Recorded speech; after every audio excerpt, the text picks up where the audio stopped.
this is the perfect example of sneaky cool. We are in the middle of a farm field. We drove down a dirt road, and all of a sudden there's this beautiful canyon with incredible springs right at the bottom of it. This is sneaky cool. We're Jess and Miles. In 2019, we quit our jobs to pursue a dream of long-term travel around the world. After traveling for 6 months, we were brought back to the U.S. due to COVID-19. We are now back on the road here in the United States. We drove over 1,400 miles from Georgia to Colorado and started our time out west with over 100 miles of hiking in the Rocky Mountains. We just finished exploring the Grand Tetons and Yellowstone National Park, and up next is a state that honestly has not even been on our radar before now. The more we learn about Idaho, the more we are excited to spend the next couple of weeks here in this very underrated state. Yesterday we drove from Rigby to Twin Falls, and we have a couple really cool things planned in the Twin Falls area this week, and that is starting with something I am very excited about, the Blue Hot Springs. We just came to the Banburry Hot Springs, which is right here in the middle of this beautiful canyon that seems to just come out of nowhere. It's about 45 minutes from where we're staying in Twin Falls, and we rented a kayak to get out on the Snake River. It cost us $35 for 4 hours, and we're going to grab it now. So smooth. Off we go. So the Blue Hot Springs are about 1.5 miles down the Snake River, and we were told it should take us about 45 minutes to get down there, and then probably around 1.5 hours coming back against the current.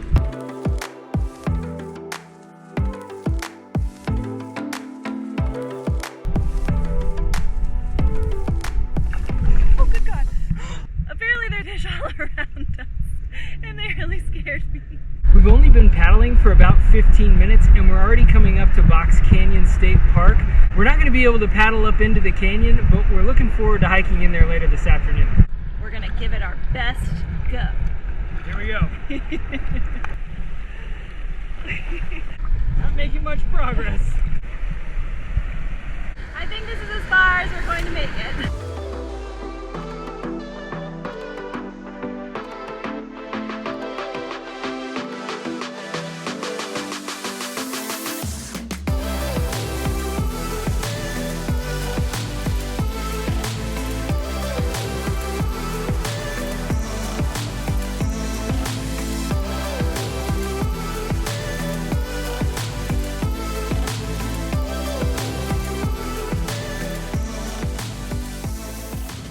We have made it to Blue Hot Springs. The water here is crystal clear and we are surrounded by the canyon. It is 97 degrees today, but the water in the spring is 58 degrees, which sounds really nice right now, so it's time for a swim.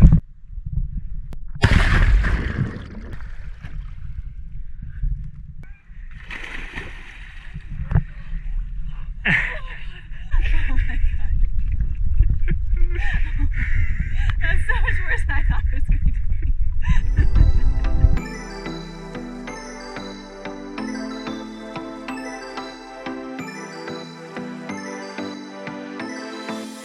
It turns out 58 degrees is a lot colder than we thought, but this is a really cool spring. The water just bubbles up right through the sand. I really do think I could hang out here all afternoon, but we've got some hiking to do, so it's time to head back.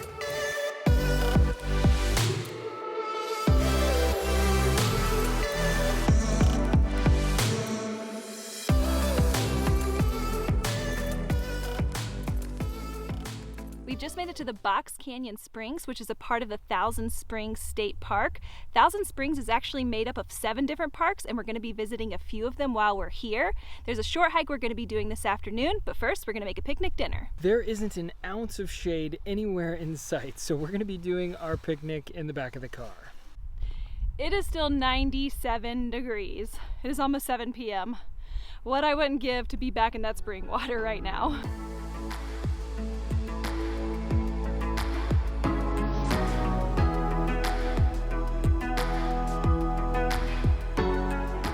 We've been telling friends that this state is sneaky cool, and this is the perfect example of sneaky cool. We are in the middle of a farm field. We drove down a dirt road, and all of a sudden there's this beautiful canyon with incredible springs right at the bottom of it.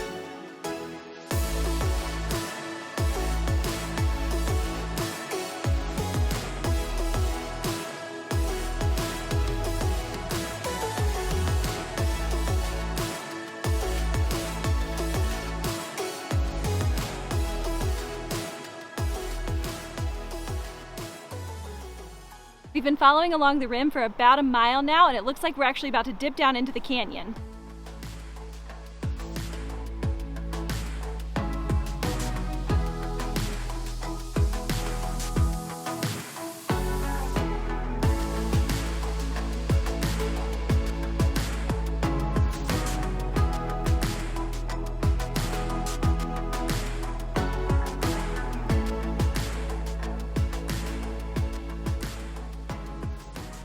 This hike is around 4.2 miles total. We're not quite to the halfway point yet, but I think this is our last opportunity to swim in the river, so we're gonna cool off before we continue on. It's just as cold as this week. Woo!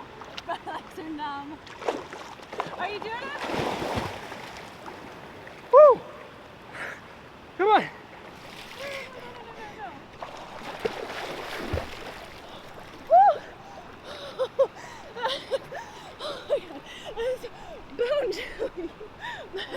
We made it to the end of Box Canyon where it meets up with the river, and now we've got to hike back up to the rim and head back to the car because there's definitely a storm coming. And now we're jogging because of that. We made it just in time.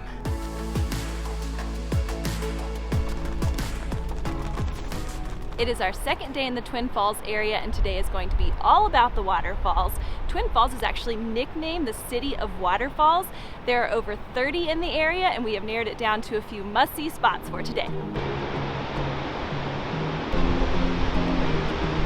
We're starting at Shoshone Falls, which is the most popular falls in the area, and for good reason. It's known as the Niagara Falls of the West. It's 212 feet tall and over 900 feet wide. The water flow's a little light today, but it's still really impressive.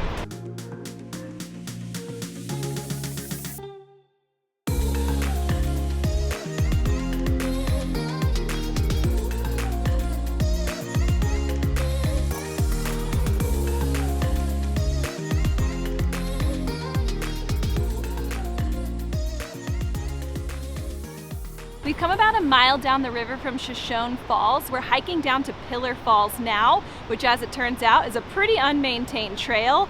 The parking situation was a little bit confusing. The trailhead started in a residential area where there was no parking allowed, but there was a lot a little bit up the road. The Purini Bridge has just come into view behind us, and we're about halfway down to the falls now.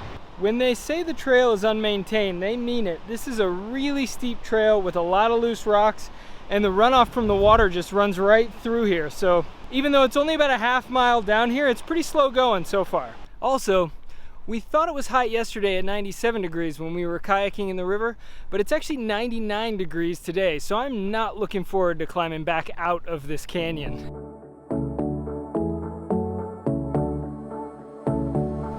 We made it.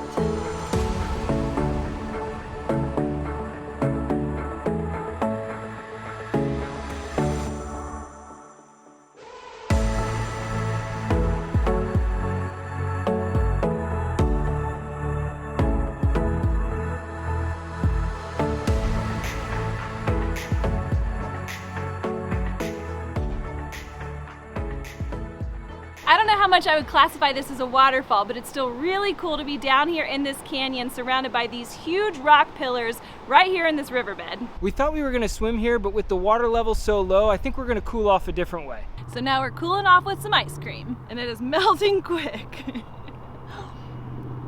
It's good stuff. I got huckleberry and burnt almond fudge. We've got more to see tomorrow, but we've got one final stop for today. We just pulled off on the side of the road to check out Purini Falls. The falls are right on the edge of the canyon. We parked just right there, and there are the falls. These falls are 200 feet high, and the really cool thing is you can walk right behind them.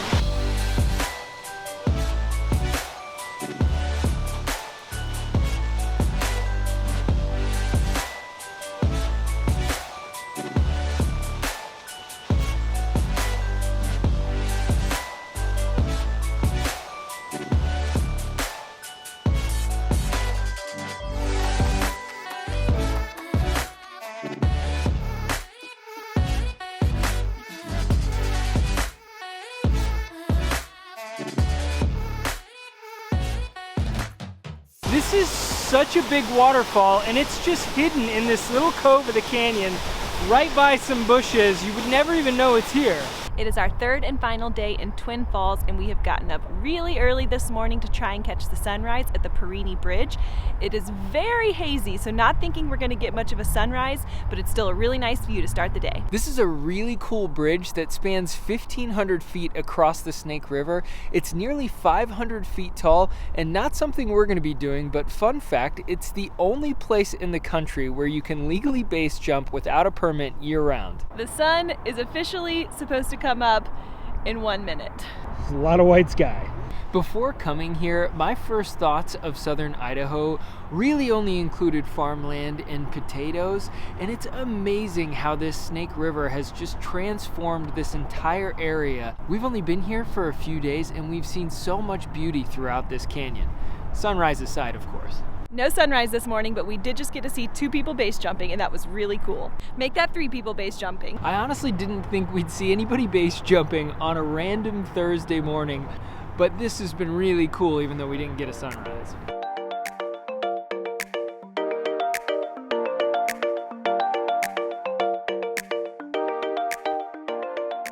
Since we've been back in the States, I actually picked up some part-time work to help offset some of our expenses, which has been great, but it's also meant that we've had to do all of our exploring during the week in the afternoons.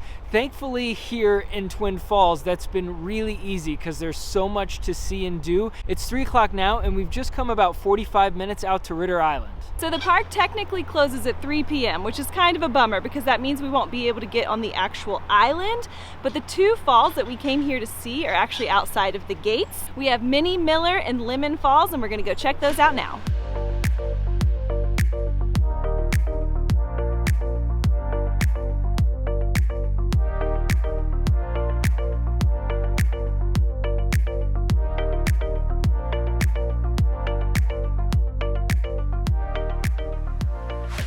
We weren't able to get very close to Minnie Miller, but it looks like we can walk right up to Lemon Falls. You can feel the mist coming off this waterfall. It feels amazing on such a hot day. But it's not as hot today as it was the past 2 days, so that's the good news. You got like one big stream coming down here over all the rocks. You got a little one trickling on this side. It's nice.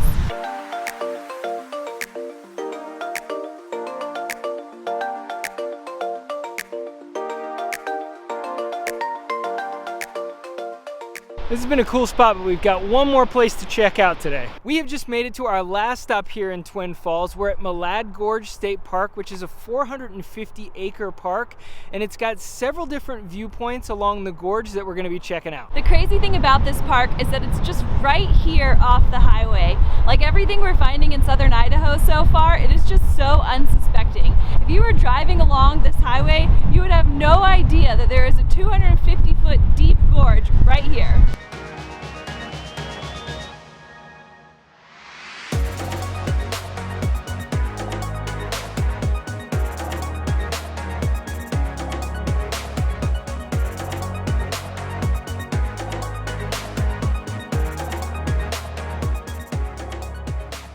That is a wrap for us in Twin Falls. It has been an amazing 3 days and such an awesome intro to Idaho, and it has me even more excited for what's coming next.